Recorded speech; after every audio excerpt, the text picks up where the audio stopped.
তাদের অধিকার নিয়ে কথা বলব। ইসলাম নারীদেরকে কি পরিমাণে সম্মান দিয়েছেন। ইসলামে নারীদেরকে একটা কথা বলবেন না।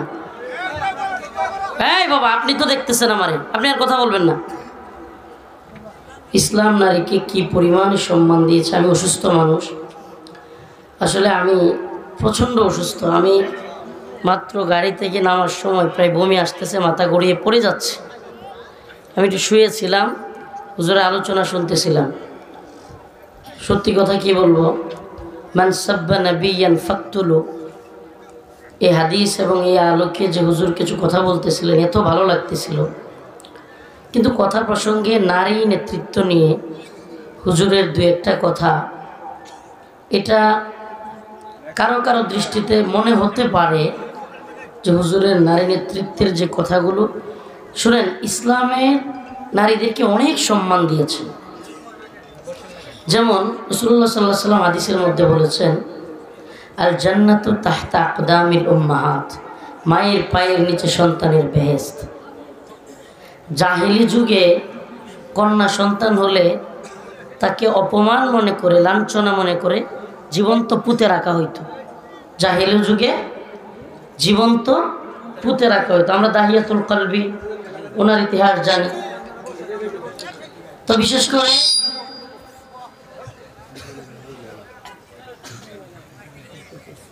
বিশেষ করে জাহিলি যুগের সেই প্রথাগুলো ভাঙার জন্য রাসূলুল্লাহ সাল্লাল্লাহু আলাইহি ওয়াসাল্লাম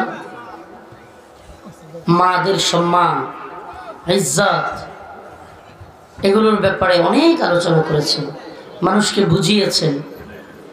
এমনকি আরবে সব জায়গায় বলেছেন, সাবধান, কোনো মেয়েকে আর জীবিকার ভয়ে কিংবা লজ্জার ভয়ে, লজ্জা মনে করে জীবন্ত পুঁতে রাখা যাবে না, এগুলো বলেছেন। এবং নারীদের সম্মান তিনি বজায় রেখেছেন। ইসলামে নারীর কি সম্মান, সুবহানাল্লাহ। এই আর বসতে বলার দরকার নাই, আমি ছেড়ে দিব বাবা, আপনি বুঝতেছেনও না। আমি প্রচণ্ড অসুস্থ, আমি মাথা ঘুরে পড়ে যাচ্ছিলাম, বমি করতে। আমার অবস্থা কি, এই যে এরা দেখছে, সাব্বির ভাই দেখছে, আমার সাথী যে দাওয়াত দিছে আমাকে, আমি তারপরে কথাগুলো বলতাম না। আপনারা তো খেপা যাবেন শুনলে। ইয়াকুব আল মাদানী আল ফারুকি দামাত বারকাতুহু হুজুর কি বলছেন আমি সঠিক শুনি নাই, তা আমি বুঝতেও পারি নাই। আপনাদের এলাকার এক নেতা, মনে হয় সম্ভবত বিএনপির হবেন, তো উনি আমাকে গিয়ে বলতেছে, আমি তো অসুস্থ, আমি বুঝতেও পারি নাই উনি কি বোঝাতে চাচ্ছিলেন। তো আমি ওখানে ওনার সাথে প্রচণ্ড রাগারাগি করছি। সেও, তার আচরণও ভালো ছিল না, তার কথাবার্তাও ভালো ছিল না। সে একটু কষ্ট পাইছে যে কোনো একটা বক্তব্যের কারণে। এখানে একটা মিসআন্ডারস্ট্যান্ডিং হয়েছে। তো আমি এই বিষয়টা নিয়ে একটু কথা বলতে চাই যে ইসলামে নারীর অধিকার যেমন আছে, নারীর সম্মান যেমন আছে, তেমনিভাবে ইসলামে নারী নেতৃত্বের কথা নিষেধ আছে। আমার কথাটা ভালোভাবে বুঝবেন, আমার কথাটা একটু ভালোভাবে বোঝার চেষ্টা করবেন। রাসূলুল্লাহ সাল্লাল্লাহু আলাইহি ওয়াসাল্লাম নারীদের অধিকার প্রতিষ্ঠা করেছেন। জাহেলি যুগে আমরা কি জানতে পারি, নারীদেরকে কন্যা সন্তান হয়ে জীবন্ত পুঁতে রাখা হতো। সেই জায়গায় নারীদেরকে শুধু বাঁচতেই বলেন নাই, নারীদেরকে জন্ম দিতেই বলেন নাই, বরং রাসূল সাল্লাল্লাহু আলাইহি ওয়াসাল্লাম বলেছেন, যার 4টা কন্যা সন্তান রয়েছে সে যদি তাকে দ্বীনের পথে চলাইতে পারে, দ্বীনের পথে রেখে বিবাহ শাদী দিতে পারে, তাহলে সে যেন 4টা জান্নাত অর্জন করবে। এরপরে রাসূল কি বলেছেন, আল জান্নাতু তাহতা আকদামিল উম্মাহাত, মায়ের পায়ের নিচে সন্তানের কি, সুবহানাল্লাহ। এটা কি সম্মান দেওয়া হয়েছে নাকি হয় নাই? একটু না, অনেক, সুবহানাল্লাহ। এরপরে কি, রাসূলুল্লাহ সাল্লাল্লাহু আলাইহি ওয়াসাল্লামকে এক সাহাবী জিজ্ঞেস করছেন, হে রাসূলুল্লাহ, আমার ভালো ব্যবহারের হক এটা কে পাওয়ার যোগ্য আগে? রাসূল বলেছেন, তোমার মা। আবারও জিজ্ঞেস করেছেন, তারপরে আমার সবচাইতে ভালো আচরণ এটার হকদার কে? রাসূলুল্লাহ সাল্লাল্লাহু আলাইহি ওয়াসাল্লাম বলেছেন, আবারও বলেছেন তোমার মা। তৃতীয়বার জিজ্ঞেস করেছেন, আবার বলেছেন তোমার মা। সুবহানাল্লাহ। চতুর্থবার বাবার নাম বলেছেন। সুবহানাল্লাহ। তাহলে মায়ের সম্মান ইসলাম দিয়েছে কি দেয় নাই? বলেন না, দিয়েছে কি দেয় নাই? হুজুররা মাকে কি পরিমাণে ভালোবাসে। বাংলাদেশে খবর নিয়ে দেখবেন সবচাইতে বেশি ভালো থাকে আলেমদের স্ত্রীরা। চ্যালেঞ্জ করলাম, আপনারা প্রয়োজনে বাড়ি বাড়ি গিয়ে খবর নেবেন। স্ত্রীদের হক, স্ত্রীদেরকে ভালোবাসা সবচাইতে বেশি ভালোবাসে, স্ত্রীদের হক আদায় করে আলেমরা। এখন যদি বলেন নারীদেরকে নেত্রী বানায় দিতে হবে, প্রধানমন্ত্রী বানায় দিতে হবে, রাষ্ট্রপ্রধান বানায় দিতে হবে, এক্ষেত্রে ইসলাম নারীদেরকে অধিকার দেয় না। এতে যদি আপনার গায়ে লাগে আমাদের কিছু করার নাই। হ্যাঁ, তবে হুজুর যেই কথাগুলো আমি শুনেছি আর কি আমাদের বাইরের থেকে কিছু কথা বলে ফেলেছেন, আমি সেই কথার সাথে একমত না। এবং আরেকটা কথা বলি, অনেক সময় দীর্ঘ সময় কথা বলতে গেলে এক দুইটা কথা এদিক সেদিক হয়ে যেতে পারে। প্রিয় ভাইরা আমার, বন্ধুগণ আমার, আপনাদেরকে বলি, নতুন করে জালিম হওয়ার চেষ্টা করিয়েন না। আমি আগেও বলছি, এই জনগণ বাংলাদেশের আওয়ামী লীগকে লাথি মারলে নতুন করে জালেম সাজলে 11 লাথি দিতে পারবে। শিক্ষা নিয়েন। যদি শিক্ষা না নেন, ইতিহাস সাক্ষী, শিক্ষাটা লাথি খাওয়ার পরেই নেবেন। হাসান মাহমুদ, আমি আওয়ামী লীগ নেতাদের মধ্যে যেগুলোরে সবচাইতে দেখতে পারি না, মানে এটারে আমার দেখলেই রাগ উঠত। মানে এই বদমাইশটাকে, এই চাপাবাজ, কিছুদিন আগে দেখলাম এখন কয় আমরা প্রয়োজনে ক্ষমা চাইতে রাজি। এখন ক্ষমা চাইতে রাজি। জালেমদের থেকে শিক্ষা কি? আল্লাহ পাক বলছেন, ফালা তাহসাবান্নাল্লাহ গাফিলান আম্মা ইয়ামালুজ জালিমুন। জালেমরা যেন আল্লাহকে গাফেল না মনে করে। ও প্রিয় হাজিরিন, এলাকার নাম কি? কিশোরগঞ্জ, হোসেনপুর জেলা তো কিশোরগঞ্জ। হ্যাঁ, কিশোরগঞ্জের মুসলমান, আল্লাহর বান্দা ইয়াকুব আল ফারুক আল মাদানী, সুবহানাল্লাহ, আওলাদে রাসূল সাল্লাল্লাহু আলাইহি সাল্লাম। আমাদের ভাগ্য যে আমরা আওলাদে রাসূলকে চোখে দেখতে পারছি। আল্লাহ পাক আমাদের সুযোগ করে দিয়েছেন, আমাদের সামনে এসে বয়ান করতেছে। আমরা ওপেনলি, আল্লাহ আমাকে ক্ষমা করুন, আমি হুজুরের কাছে মাপ চাচ্ছি, আমি ওপেনলি বলতে চাইতাম না এই কথাগুলো, কিন্তু এমন একটা বিশৃঙ্খল পরিস্থিতি তৈরি করছে এই লোক, জানেন না, এই লোক বলে বসছে যে আমি প্রয়োজনে কিন্তু এই প্রোগ্রাম বন্ধ করে দিব। আমার মেজাজ এমনভাবে বিগড়ে গেছে। আস্তে শোনেন, আচ্ছা থাক, আমি বলি কি শোনেন, আপনার কষ্ট থাকতে পারে, আপনার কষ্ট হইতে পারে, কোনো কথায় হুজুরের ভুল হয়ে যেতে পারে, কোনো কথায় মিসআন্ডারস্ট্যান্ডিং হইতে পারে, কিন্তু আপনার আচরণ, এটা তো ভুল ধরায় দেওয়ার আচরণ না। রাসূলুল্লাহ সাল্লাল্লাহু আলাইহি ওয়াসাল্লামের শিক্ষা তো এটা না। ভুল ধরায় দেওয়ার আচরণটা মাধুর্যতার সাথে হবে, হিকমতের সাথে হবে। আপনার আচরণ এমন হবে না যে আপনি মনে হয় এখন ধরে ফেলবেন, খায়া ফেলবেন, প্রোগ্রাম বন্ধ করে দিবেন। এমন কি বলতেছে যে বক্তা যেতে পারবে না। আপনি মিয়া কিশোরগঞ্জ হোসেনপুর থাকতে পারবেন না মিয়া? আপনি চিনেনই না এখনো বাংলার জনগণকে। এখনো যদি শিক্ষা না হয়, না চিনেন, আমরা যদি একবার ডাক দেই আপনি থাকতে পারবেন না মিয়া। আপনার দল, আপনার বড় বড় নেতারা, নাম বলতে চাচ্ছি না, আমার ব্যক্তিগতভাবে ফোন দিয়া খবর নেই, কারাগারে থাকতে আপনার দলের সর্বোচ্চ নেতা ফোন দিয়া খবর নিত, হুজুর কেমন আছে। সামনে প্রকাশ্যে বলতেছি, হুজুর কেমন আছে, হুজুরের শরীর স্বাস্থ্য ভালো নেই। আর বিরাট বড় নেতা সাচ্ছেন আপনারা, এগুলো করবেন না দয়া করে। হুজুরের কথায় যদি কোনো মিসআন্ডারস্ট্যান্ডিং হয়, আমরা এই কথা বলে দিব। এই যে হুজুরও বলতেছে একটা শব্দ, তো এই একটা শব্দ আল্লাহ রাসূল সাল্লাল্লাহু আলাইহি সাল্লামের আওলাদ, আমি যতদূর শুনেছি পাবলিক, আমি ভাইদের কাছ থেকে খবর নিয়েছি, হুজুর নাকি জিহ্বায় কামড় দিয়েছেন। হুজুর কথাটা বলার ক্ষেত্রে, নারী নেতৃত্বর ক্ষেত্রে এই কথাটা বলেছে। আমি তো বলি, শেখ হাসিনা কেন, বেগম জিয়া কেন, আরো বড় কেউ যদি থাকে, সে পর্দা না করে তাইলে ইসলামের পর্দার বিধান কি রহিত হয়ে যাবে? হ্যাঁ, তাইলে আগামীকাল কি পর্দার ওয়াজ করলে আপনারা, কিংবা নারী নেতৃত্বের ওয়াজ করলে আপনারা নতুন করে বাধা দিবেন নাকি? হাসিনা সাজবেন আর আওয়ামী লীগ সাজবেন নাকি? একটু একটু একটু আসতে আমরা এদেরকে সাবধান করে। আসলে কি জানেন, আপনারা মনে করিয়েন না যে সবাই একরকম। কিছু লোক আছে অতি উৎসাহী, নেতা সাজতে চায়, মনে করে এখনই মনে হয় ক্ষমতায় বসছে। ক্ষমতায় থাকা গুলোই লাথি খায় বাগছে, আর আপনারা তো ক্ষমতায় আসেন নাই। অতএব একটু সাবধানে কথাবার্তা বলি। আমি অসুস্থ মানুষ, কিন্তু তেজ উঠলে সুস্থ হয়ে যাই। আম করে রাগায়েন না। অতএব দয়া করে আপনার একটা আরজি আছে, একটা বক্তব্যে নিয়ে কথা আছে, আপনি হুজুর বয়ান শেষ করতে পারতো, আপনি বসতে পারতেন। হুজুরের সাথে সভাপতি আছে, হুজুরের সাথে বসতে পারতেন, সভাপতির সাথে বসতে পারতেন। শুনেন হুজুর, রাগ করিয়েন না, আমি বলি। এই জন্য আমি বলি কি, আপনাদের প্রতি আমাদের উদাত্ত আহ্বান থাকবে, মাহফিল কমিটির প্রতি নেতা দাওয়াত দেওয়ার ক্ষেত্রে বিচক্ষণতা অবলম্বন করবেন। যারা দিন বুঝে, আলেমদেরকে বুঝে, আলেমদের সম্মান বুঝে। আচ্ছা, আপনার কি মনে হয় আওলাদে রাসূল ইয়াকুব আল মাদানী আল ফারুকি তার স্ত্রীর সম্মান দেয় না? আমার কথা বলেন না। উনি কি নারীর সম্মান বুঝে না?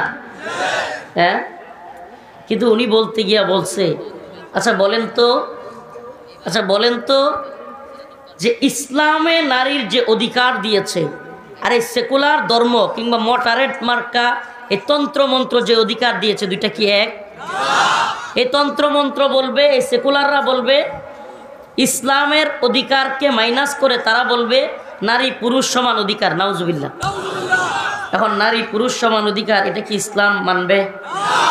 আল্লাহ কোরআনে বলতেছেন, ইউসিকুমুল্লাহু ফি আওলাদিকুম লিযযাকারি মিসলু হাযযিল উনসাইন। আল্লাহ নিজে বলতেছেন, তাইলে আল্লাহর কথা কেউ কি মাইনাস করবেন? হ্যাঁ, তাইলে তো আপনি কি আমরা চিনব না? আল্লাহ বলতেছে ইসলাম নারীর অধিকার দিয়েছে, তবে ততটুকু একটা পুরুষের অর্ধেক সম্পত্তির মালিক। অধিকারের জায়গায় সম্পদের ক্ষেত্রে, মিরাসের ক্ষেত্রে অর্ধেক। মিরাসের ক্ষেত্রে কি? অর্ধেক। আচ্ছা বলেন, কিন্তু ঘরের মধ্যে আপনার মেয়েকে একটা ডিম দিলে ছেলেকে কি দুইটা দেওয়া যাবে? এই কথাগুলো ভালোভাবে বোঝার চেষ্টা করেন। এই ক্ষেত্রে কিন্তু কোনো অধিকারের কার্পণ্য নাই, কিন্তু সম্পদের ক্ষেত্রে কেন? আমি যদি বাস্তবতার নিরিখে কথা বলতে চাই, আমাদের বোনদের, আমাদের মাদের সম্পদের ক্ষেত্রে, আমার মারা, আমার বোনেরা হয়তো কথাগুলো শুনতেছেন, আমার মা বোনদের পায়ে হাত ধরে বলি, যদি সত্যি হুজুরের কোনো কথায় কষ্ট এসে থাকে, আমি আপনাদের কাছে মাপ চাচ্ছি। আমরা আন্তরিকভাবে দুঃখ প্রকাশ করতেছি, কিন্তু তিনি আওলাদে রাসূল, তিনি কখনোই যেই রসুলের বংশধর, সেই রসুলই তো নারীর অধিকার প্রতিষ্ঠা করেছেন। আর তিনি কিভাবে নারীর অধিকার খর্ব করবেন, নারীকে ছোট করবেন, অসম্মানী করবেন, এটা আমরা বিশ্বাস করি না। হুজুরের কথার মধ্যে নারীর ক্ষমতা নিয়ে কথা বলতে গিয়ে আমি সত্যি কথা বলবো, আজকে সিরিয়াসলি বলি, আমি প্রধানমন্ত্রী মানি না বলতে চাইছিলাম, কিন্তু কচু শব্দটার আগে আসছিল, আজকে বললাম। আমি সিরিয়াসলি বলতেছি, যদিও পরে মনে হয়েছিল কমই বলছে, আরো বলা দরকার ছিল, কিন্তু সিরিয়াসলি বলি, বক্তব্যের ক্ষেত্রে, ওই দিন বয়ানের ক্ষেত্রে আমি কচু শব্দটা, ওই যে কচুর প্রধানমন্ত্রী মানি না বলছিলাম, মনে আছে?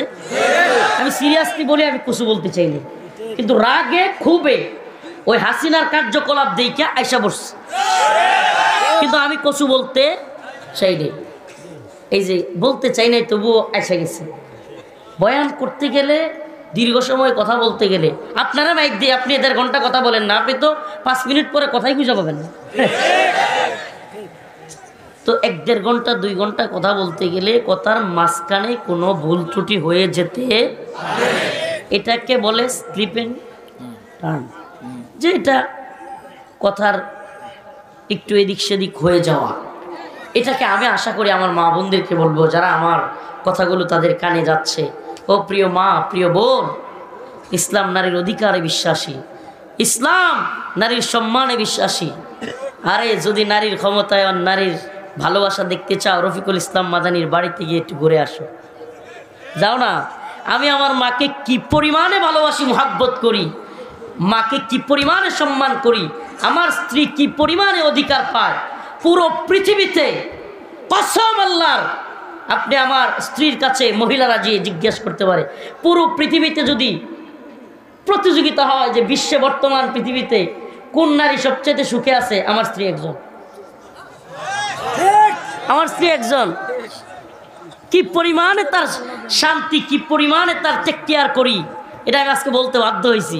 কি পরিমাণে আমার এলাকায় পর্যন্ত এটা একেবারে প্রকাশ হয়ে গেছে যে হুজুর কি পরিমাণে তার স্ত্রীর হক আদায় করে, টেক কেয়ার করে।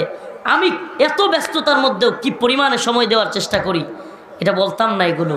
আমি আমার বোনকে, আমার বাস্তিদেরকে, আমার বাতিজারা পর্যন্ত মাঝে মাঝে, আমার সবচেয়ে বড়টা হলো মেয়ে বাতিজি, আমার বাতিজাগুলো মাঝে মাঝে বলে ফেলে, আঙ্কেল তুমি খালি আফারেই আদর করো। আমাদের মেয়েরা এত বেশি আদরে থাকে যে আমাদের মেয়েদের হক আমরা বেশি আদায় করবার চেষ্টা করি। কিন্তু ইসলামের ক্ষেত্রে দিন যেটা বলছে, শরিয়া যেটা বলছে, আমরা সেটাই মানতে বাধ্য। আচ্ছা বলেন, আমাদের যে মেয়েরা টাকা পয়সা পায় বাপের বাড়ি থেকে, কিংবা স্বামীর থেকেও সম্পদ পায়, বাপের বাড়ি থেকেও পায়, ছেলেদের কি রাগ করলে বাপের বাড়ির জনের কোনো সুযোগ আছে? মেয়েরা তো ঝগড়া লাগলেই কই জায়গা, আমরা বঞ্চিত হইলাম না, আমাদের যাওয়ার কোনো জায়গা নাই। বউয়ের লগে রাগ কইরা শ্বশুর বাড়িতে গেলে পিটানি ছাড়া উপায় আছে, তা আমাদের হক নষ্ট হইল না। কিন্তু মেয়েরা ঠিকই নিজের শ্বশুর বাড়ি ছেড়ে বাপের বাড়ি যাইতে পারে, ঠিক কি ঠিক না? হক বেশি পাইল না। বাংলাদেশে নারী নির্যাতন মামলা আছে, পুরুষ নির্যাতন মামলা নাই, আমরা হক নষ্ট হইল না। কথা কই না করে? মেয়েরা বাপের বাড়ির সম্পদও পায়, স্বামীর সম্পদও পায়, আমরা পাই একটা। কি আশ্চর্য, এত হক বঞ্চিত আমরা। কই না, তারা তো পুরুষের হক নিয়ে কথা বলে না, নাকি বউয়ের কোনো ঝামেলা আছে, মানে বউ বাড়িতে গেলে সমস্যা করবে, নারী নিয়ে কথা বলছে, তুমি কথাই বলো না, আজকে বিছানায় জায়গা হবে না। নেতা মনে হয় টেনশনে পড়ে গেছে যে ঘুমাইতে দিবে না। হুজুর আপনি কি বয়ানটা করলেন? যাক, নারীর অধিকার ইসলাম যেটা দেয় সেটাকে মাইনাস করার সুযোগ আছে? আরে পশ্চিমারা এই তথাকথিত ডেমোক্রেসি, জমহুরিয়তের দ্বারক বাহক, এই পশ্চিম যারা কিনা সবচাইতে বেশি অধিকার অধিকার নারী অধিকার বলে চিল্লায়, এই ভণ্ডগুলো আজ পর্যন্ত আমেরিকার ইতিহাসে একটা নারীকে প্রেসিডেন্ট বানাইলো না। এই ভণ্ডরা আমগর দেশে নারীর প্রেসিডেন্ট, নারীর ক্ষমতায়নের স্লোগান দেয়। একদিন হিলারি ক্লিন্টন বলেন বা যতগুলো আছে দাঁড়াইছে সবগুলো, কমলা হ্যারিস সবগুলো ফেল করছে। অথচ এরা বুটে পাশ করার কথা ছিল। সমস্ত তত্ত্ব, সমস্ত মিডিয়া বলতেছে কমলা হ্যারিস পাশ করবে, হিলারি ক্লিন্টন পাশ করবে, একবারও মহিলারা পাশ করে না। এরা নিজেরাই নারীকে ক্ষমতায় বসাইতে চায় না, আর বিশ্বে ছড়ায় দেয় আমরা নারী ক্ষমতায় বিশ্বাসী, নারী ক্ষমতায়, আর আমগর দেশে খালি নারী প্রধানমন্ত্রী। কি আশ্চর্য রে, কি আশ্চর্য! তারা নারী ক্ষমতায় বিশ্বাসী, তো তোদের প্রেসিডেন্ট নারী হয় না কে? তোদের একটা প্রেসিডেন্ট নারী বানা, তারপরে বিশ্বরে বল যে হ্যাঁ আমরা নারীরে প্রেসিডেন্ট বানাইছি, ক্ষমতা দিছি। তোদের ক্ষমতা তো হলো ফরেন ইন্ডাস্ট্রি তৈরি করা। তোদের নারী ক্ষমতায় আনার, তোদের নারীর অধিকার হলো ফরেন ইন্ডাস্ট্রি তৈরি করা, মিলিয়ন ট্রিলিয়ন টাকা এই ফরেন ইন্ডাস্ট্রি থেকে ইনকাম করা। নাউজুবিল্লাহ। নারীদেরকে বিকিনি পরানো, নারীদেরকে হাফ প্যান্ট পরায় ছাইরা দেওয়া, এই নারী স্বাধীনতা? ল্যাংটার দল, বেহায়ার দল, নির্লজ্জের দল। এখন এগুলো বললেও কি আপনারা নারীর ক্ষমতার বিরুদ্ধে কইছি মনে করবেন? তাইলে আপনি নারী কোনটা পুরুষ কোনটা এটাও বুঝেন না, নারীর অধিকারও বুঝেন না, পুরুষের অধিকারও বুঝেন না। আপনি যে কি বুঝেন না সেটাও বুঝেন না। তা আপনারা কি কম? প্রিয় ভাইয়েরা আমার, বন্ধুগণ আমার, ইসলাম নারীর অধিকারে বিশ্বাসী। আবারও বলতেছি, ইসলাম নারীর অধিকারে বিশ্বাসী। কতটুকু বিশ্বাসী? কতটুকু বিশ্বাসী? দেখেন দেখেন, আজকে নেতারাও আজ যাই না যান, সবাই জানেন, শুধু বাংলাদেশে, কোন দেশে? শুধু বাংলাদেশে প্রাপ্তবয়স্ক নারী পুরুষের একটা হিসাব করা হয়েছে। প্রাপ্তবয়স্ক মানে বালেগ বালেগা, প্রাপ্তবয়স্ক নারী পুরুষের হিসাব করা হয়েছে। পুরুষের চাইতে 65 লক্ষ বেশি নারী। চিন্তা করা যায় কত পুরুষের চাইতে? এখন বলেন, যদি প্রতিজনে প্রাপ্তবয়স্ক পুরুষ একটা একটা বিয়ে করে, তাহলে বিয়ের বাকি থাকবে কতজন? কত লক্ষ? 65 লক্ষ মেয়ে, আমাদের মা বোন, আমাদের বোনেরা বাকি থাকবে বিয়ের। এটা পরিসংখ্যান বলে। একটা একটা বিয়ে করলেও, আর এই যে এতটি যে বিয়ে করছে না, এখানে যদি হিসাব করা হয় যুবকদের যে 18 থেকে নিয়ে 25 পর্যন্ত বিয়ে করে নাই কতজন, প্রায় সবগুলো হাত তুলবে। তে অবস্থা কি হবে? হাসেন না, সিরিয়াস কথা বলতেছি, হাসির জন্য না। 65 লক্ষ নেতা একটা ভালোই করছে। আমার যে অবস্থা ছিল আমি কথাই বলতে পারতাম না, কিন্তু রাগের কারণে কথাগুলো বলতে পারতেছি। আসতে বলুন, 65 লক্ষ। কত লক্ষ? 65 লক্ষ মেয়ে বিয়ের বাকি থাকবে। এজন্য ইসলাম বলছে মাসনা ওয়া সুলাসা ওয়া রুবা, পুরুষ যাদের সামর্থ্য আছে 2টা 3টা 4টা পর্যন্ত করো। কারণ আমি যদি কই আমার নিয়ত আছে, আর ইউটিউবাররা এটা সাইরা দেয়, ওরা তো আমার ঝামেলা আছে, তাইলে আমি কইতাম যে আমার নিয়ত আছে।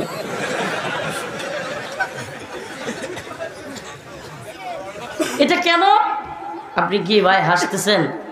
যেই 65 লক্ষ মেয়ে বিয়ের বাকি রয়ে গেল, এরা বাবার বাড়িতেও বঞ্চিত থাকে। এদের চেহারার কারণে কিংবা বিভিন্ন কারণে বিয়েটা হয় না। এই মেয়েগুলো কষ্টের শিকার হয়, দিন শেষে হতাশায় নিমজ্জিত হয়, দিন শেষে এদের সাথে আল্লাহ মাফ করুক অবৈধ সম্পর্ক তৈরি হয়। বিয়ের আগেই এরা অনেকে সতীত্ব হারায়, এই মেয়েগুলো লাঞ্ছিত হয়, অপমানিত হয়। আর আল্লাহ পাক কি সুন্দর অধিকার রেখেছেন, ফানকিহু মা তাবা লাকুম মিনান নিসা মাসনা ওয়া সুলাসা ওয়া রুবা, তোমরা 2টা 3টা 4টা পর্যন্ত বিয়ে করো। সুবহানাল্লাহ। তো একজনে যদি 2টা 3টা করে করেন, ব্যাস এই 65 লক্ষের গ্যাপ কি হয়ে যাবে? সুবহানাল্লাহ। বলেন তো, ইসলামে এই যে অধিকারটা দিল মেয়েদের জন্য, এটা কি ভালো করলো না খারাপ করলো? এটা তো 65 লক্ষ। এটা তো আমি দ্বিতীয় বিয়ের ওয়াজ করতেছি না, আমি নারীর অধিকার বুঝাইতেছি। এটা তো গেল 65 লক্ষ। যেই মেয়েগুলো বিধবা হয়ে গেছে, আমাকে বলেন, যেই বোনগুলো, যে আমাদের যে বোন, যে মা বিধবা হয়ে গেছে, সন্তান আছে 1-2টা বা সন্তান নাই, এদেরকে দায়িত্ব নিবে? বিশ্বাস করবেন কিনা, আপনারা সামাজিক মানুষ, আমরা সবাই সমাজে বাস করি। যেই মাগুলো, যেই বোনগুলো অল্প বয়সে বিধবা হয়, ছোট বাচ্চা থাকে, দিন শেষে এরা বাবার বাড়িতেও কথাবার্তা শুনে খুব কষ্টে থাকে। কথা বলেন না? এই মেয়েটার দায়িত্ব নেওয়ার কেউ থাকে না, দায়িত্ব নেওয়ার কেউ থাকে না। এজন্য দ্বিতীয় বিয়েটা ইসলাম যেটাকে জায়েজ করেছে, এটাকে অ্যাভেলেবেল করতে হবে। এটা নারীর অধিকার, এটা নারীর ক্ষমতায়ন। আফগানিস্তানে সম্ভবত বিবিসির এক সাংবাদিক আসছে, মহিলা, তো হুজুর জামানে বসে রয়েছে এইভাবে এক চেয়ারের মধ্যে, সম্ভবত মোল্লা ইয়াকুব দামাত বারকাতুহুম, সম্ভবত উনি এইভাবে বসে রয়েছে, আর এই মহিলা এমন একটা চেয়ারে, আরেকটা চেয়ারে বসে আছে। তো উনি মহিলার দিকে তাকানো না, কিন্তু সাক্ষাৎকার দিচ্ছেন। তো মহিলা এক পর্যায়ে বলতেছে, হুজুর, মোল্লাজি, আপনারা তো নারীকে তার স্বাধীন মোতাবেক কাপড় চোপড় পরতে দেন না, অধিকার দেন না, এগুলো বলতেছে। তখন মোল্লা তিনি বলছেন, আফগানে তালেবানের এক নেতা, মোল্লা ইয়াকুব হইতে পারেন, ভিন্ন কেউ, উনি বলছেন, আচ্ছা আপনারা কি নারীদের যে কোনো কাপড় পরতে আপনাদের আমেরিকা বা পশ্চিমে দেয়? তখন মহিলা সাংবাদিক বলছে, হ্যাঁ হ্যাঁ অবশ্যই, আমাদের মেয়েদেরকে আমাদের ওই অঞ্চলে যেভাবে মন চায় সেভাবে যে কোনো কাপড় পরতে পারে। মোল্লা ইয়াকুব বললেন, আচ্ছা আপনাদের দেশে যদি কেউ উলঙ্গ থাকতে চায় কোনো মেয়ে, তাহলে কি সেটাও দেয়? তখন সেই সাংবাদিক মহিলা বলছে, না না না, এটা তো সম্ভব না, এটা তো বেহায়াপনা, উলঙ্গ কেন থাকবে? মোল্লা ইয়াকুব বললেন, আপনাদের দেশে উলঙ্গ থাকাটা বেহায়াপনা, হাফ প্যান্ট পরাটা ভদ্রতা, আর আমাদের দেশে হাফ প্যান্ট পরাটা অভদ্রতা, বুরকা পরাটা ভদ্রতা। কই মারছে বুঝছেননি? যারা কইতো মোল্লার দৌড় মসজিদ পর্যন্ত, পরিস্থিতি কোন পর্যন্ত দেখছেন তো? মোল্লারা এখন সিরিয়া দখল করছে। আলহামদুলিল্লাহ কর না, এত মাথা ব্যথা করিয়েন না। আমরা বাংলাদেশও ইনশাল্লাহ ইসলামী শরিয়া প্রতিষ্ঠা করব ইনশাল্লাহ। এই ভূখণ্ডেও আওয়ামী লীগ হাসিনার পতন ঘটে নাই, পাল্টা যেগুলো এইভাবে জুলুম করা শুরু করবে, দিন শেষে মানুষ বুঝবে কাউরে দিয়া কিচ্ছু হবে না, কোরআন আনতে হবে। অচিরে আসতেছে দিন, যেইভাবে সবগুলো জুলুম শুরু করছে, যেইভাবে বিরোধিতা শুরু করছে, অচিরে দিন আসতেছে, মানুষ বুঝবে এই তন্ত্রমন্ত্রের দিন শেষ, কোরআন সুন্নাহর বাংলাদেশ। এই বলে না তন্ত্রমন্ত্রের দিন শেষ, কয় না রে? এরা কি বামপন্থী নাকি? এই তন্ত্রমন্ত্রের দিন শেষ, কোরআন সুন্নাহর বাংলাদেশ। আল্লাহ পাক আমাদেরকে কোরআন সুন্নাহ অনুযায়ী রাষ্ট্র ব্যবস্থা, সেই রাষ্ট্র ব্যবস্থার অধীনে থাকার তৌফিক দান করেন, বলেন আমিন। প্রিয় ভাইরা আমার, বন্ধুগণ আমার, আবারও বলি, আল্লাহ পাক কোরআনে বলেছেন ওয়াকাদা রাব্বুকা আল্লা তা'বুদু ইল্লা ইয়্যাহু ওয়া বিল ওয়ালিদাইনি ইহসানা। আল্লাহ পাক বলছেন যে তোমাদের বাবা মা দুইজনের কোনো একজন কিংবা উভয়জন যদি পৃথিবীতে থাকেন, তাইলে তোমরা তাদের সাথে সৎ ব্যবহার করো। কি ব্যবহার করো? সুন্দর ব্যবহার করো। ইম্মা ইয়াবলুগান্না ইনদাকাল কিবারা আহাদুহুমা আও কিলাহুমা ফালা তাকুল লাহুমা উফ। এমন কোনো আচরণ করিও না যে আচরণের কারণে তারা উফ শব্দটা পর্যন্ত বলে। তারা এমন কোনো শব্দ বলে যে শব্দের কারণে তারা কষ্ট পায়, তোমরা সেই শব্দটা পর্যন্ত বলো না। আল্লাহ পাক আমাদের সবাইকে মা বাবার মর্যাদা রক্ষা করবার তৌফিক দান করুক, আমাদের মা বোনদের মর্যাদা রক্ষার তৌফিক দান করুক। আল্লাহ পাক আমাদের সবাইকে দিন বোঝার তৌফিক দান করুক। আবার জন্য দোয়া করবেন। আসলে কি বলবো, আবারও পিঠের এই মেরুদণ্ডে ব্যথা সহ মাথায় প্রচণ্ড ব্যথা, তবুও যে কয়েকটা কথা বললাম আমাদের জন্য খাস করে দোয়া করবেন। শেষ কথা, আখিরি কথা শুনেন, কেউ কারো উপরে জুলুম করবেন না। জালেমদের পরিণতি ভালো হয় না। রাসূল সাল্লাল্লাহু আলাইহি ওয়াসাল্লাম হাদিসের মধ্যে বলেছেন, ইয়াউমুল আরাফার দিনে যারা আরাফার ময়দানে যাবে সবাই ক্ষমা পাবে, যারা দোয়া করবে ইল্লা জালেম, জালেমের ক্ষমা নাই। আল্লাহ পাক আমাদের সম্মানিত উপস্থিতি দোয়া হবে, আমরা দোয়ায় শরীক হই। যে দোয়া শুরু করি।